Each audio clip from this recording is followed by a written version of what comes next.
मुसलमानों को भी नहीं पता ये सच। पूरी दुनिया में अपनी पकड़ बना चुके इस्लाम धर्म के बारे में आप सभी जानते होंगे, लेकिन क्या आपको इस धर्म का असली सच पता है?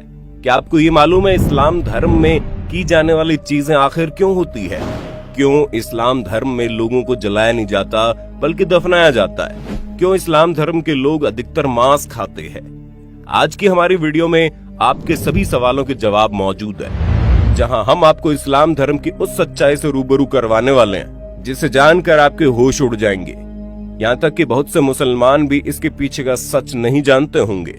दोस्तों, हम अपनी वीडियो में जो भी बताएंगे वो सारी बातें तर्कपूर्ण होंगी, इसलिए कुछ भी कहने या सोचने से पहले वीडियो को पूरा देखना जरूर। दोस्तों, इस्लाम धर्म का सच जानने के लिए सबसे पहले आपको रामायण के बारे में पता होना चाहिए कि रामायण में सभी राक्षसों का वध किया गया था, लेकिन सिर्फ शूर्पणखा का वध नहीं किया गया था। उसके नाक और कान काटकर उसे छोड़ दिया गया था, जिसके बाद शूर्पणखा अपना चेहरा कपड़े से छुपाकर रहती है। रावण की मृत्यु के बाद शूर्पणखा अपने पति के साथ शुक्राचार्य के पास गई और जंगल में उन्हीं के आश्रम में रहने लगी। राक्षसों का वंश खत्म ना हो, इसलिए शुक्राचार्य ने शिव जी की आराधना की और शिव जी प्रकट हुए। शिव जी ने अपना स्वरूप शिवलिंग शुक्राचार्य को देकर कहा कि जिस दिन कोई हिंदू इस शिवलिंग पर गंगा जल चढ़ा देगा उस दिन राक्षसों का नाश हो जाएगा। तब तक के लिए जो राक्षसों का वंश है वो इसी तरह चलता रहेगा। अब शुक्राचार्य चाहते थे कि कोई भी उस शिवलिंग तक ना पहुँचे और राक्षसों का वंश कभी खत्म न हो, इसलिए शुक्राचार्य ने डर की वजह से शिवलिंग को हिंदुओं से दूर रेगिस्तान में स्थापित कर दिया, जो आज अरब के मक्का मदीना में स्थित है। और इसलिए लोगों द्वारा कहा जाता है कि मक्का मदीना में एक शिवलिंग है जिस पर गंगा जल चढ़ाने पर पृथ्वी की पूरी कायापलट हो जाएगी। हालांकि सालों से कई सारे एक्सपर्ट इस बात से इनकार भी करते हैं, लेकिन अगर पौराणिक कथाओं की माने तो ये वही शिवलिंग है जिसे शुक्राचार्य ने हिंदुओं से बचाए रखने के लिए रेगिस्तान में छुपाया था। और इसी वजह से कोई भी हिंदू मक्का मदीना के अंदर प्रवेश नहीं कर सकता, क्योंकि अगर किसी हिंदू ने अंदर मौजूद शिवलिंग पर गंगा जल डाल दिया तो शूर्पणखा के वंशजों का विनाश हो जाएगा। शूर्पणखा जो आज उस समय अपना चेहरा ढककर रखती थी, वो परंपरा उसके वंशजों ने पूरी तरह निभाई। आज भी इस्लाम धर्म को मानने वाली औरतें अपना चेहरा ढक कर रखती हैं, और ये सुनकर आपको धक्का जरूर लगेगा, लेकिन शूर्पणखा के वंशज आज मुसलमान कहलाते हैं, क्योंकि शुक्राचार्य ने उन्हें वरदान दिया। इस वजह से विशेष तौर पर मुसलमान शुक्रवार को महत्व देते हैं। इन सारी चीजों को जानने के बाद आपके दिमाग में सिर्फ एक सवाल आ रहा होगा कि आखिर इस्लाम कैसे पैदा हुआ। तो दोस्तों, आपको बता दें, इस्लाम कोई धर्म नहीं है, वो एक मजहबी दिनचर्या है। दोस्तों, वहाँ पर मजहब का मतलब होता है अपने कबीले के गिरोह को बढ़ाते चले जाना, यानी कि अपने कबीले में रहने वाले लोगों की संख्या को बढ़ाते रहना। दोस्तों, ये तो हम सभी जानते हैं कि इस्लाम धर्म की स्थापना करने वाले मोहम्मद अरब के वासी थे, और अरब के देशों में सिर्फ और सिर्फ रेगिस्तान पाए जाते हैं। वहाँ जंगल तो छोड़िए, हरियाली भी नहीं होती, लेकिन वहाँ पर मुश्किल से इक्का दुक्का ही पेड़ पौधे नजर आते हैं। और इसी वजह से वहाँ पर लोगों के मरने के बाद उन्हें जलाने के लिए लकड़ियां न होने के कारण मृत शरीर को जमीन में दफना दिया जाता है। अब रेगिस्तान में हरियाली तो है नहीं, इसी वजह से वहाँ पर हरा चटक रंग देखकर इंसान चला जाता है, जो कि सूचक का काम करता है। इसी वजह से इस्लाम धर्म में हरे रंग को इतनी ज्यादा महत्वता दी जाती है। अरब देशों में पड़ने वाली गर्मी किसी की भी हालत खराब कर सकती है। वहाँ के लोग तेज धूप में रेगिस्तान में सफर करते थे, और इसी वजह से वहाँ पर लोग अपने सिर को ढकने के लिए टोपी पहनने लगे, ताकि धूप की गर्मी से वो लोग बीमार ना पड़े। और ये प्रथा आज भी चली आ रही है। जहाँ पर अरब के देशों में देखेंगे कैसे लोग अपने सिर पर कपड़ा बांध कर रखते हैं, ताकि धूप की गर्मी उन्हें नुकसान ना पहुँचा पाए।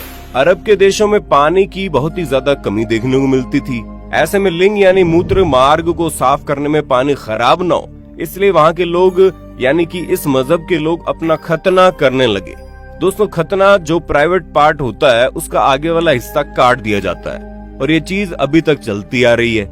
सब लोग एक ही कबीले में खाना बदोश होते थे, इसलिए आपस में भाई बहन की निकाह कर देते थे। उन्हें शादी करने के लिए कहीं दूर रिश्ता ढूंढने की जरूरत नहीं होती थी, पर हाँ, वो लोग शादी करने से पहले इस बात का जरूर ध्यान देते थे कि जिसके साथ वो शादी कर रहे हैं वो उसका सगा भाई या बहन ना हो। अगर कोई चाचा या मामा वगैरह का लड़का या लड़की है तो उसके साथ ये लोग आराम से शादी कर देते थे। बस शर्त ये होती थी कि जिस शख्स से इस्लाम धर्म में शादी होती थी उसका जन्म आपकी माँ की कोख से ना हुआ हो। अब अगर बात की जाए खान पान की, तो आप जानते ही हैं कि अरब के देशों में रेगिस्तान के अलावा आपको और कुछ देखने को नहीं मिलेगा। वहाँ खेती बाड़ी करना या फिर फलों को उगाकर खाना असंभव था। इसी वजह से वहाँ के लोग जानवरों को मारकर अपना भोजन बनाते थे और वही परंपरा आज तक चली आ रही है। भले ही आज हर जगह गेहूं, चावल, फल फ्रूट पहुंच सकते हैं, लेकिन फिर भी इस्लाम धर्म के ज्यादातर लोग पुराने समय की तरह ही जानवरों को मारकर खाना पसंद करते हैं।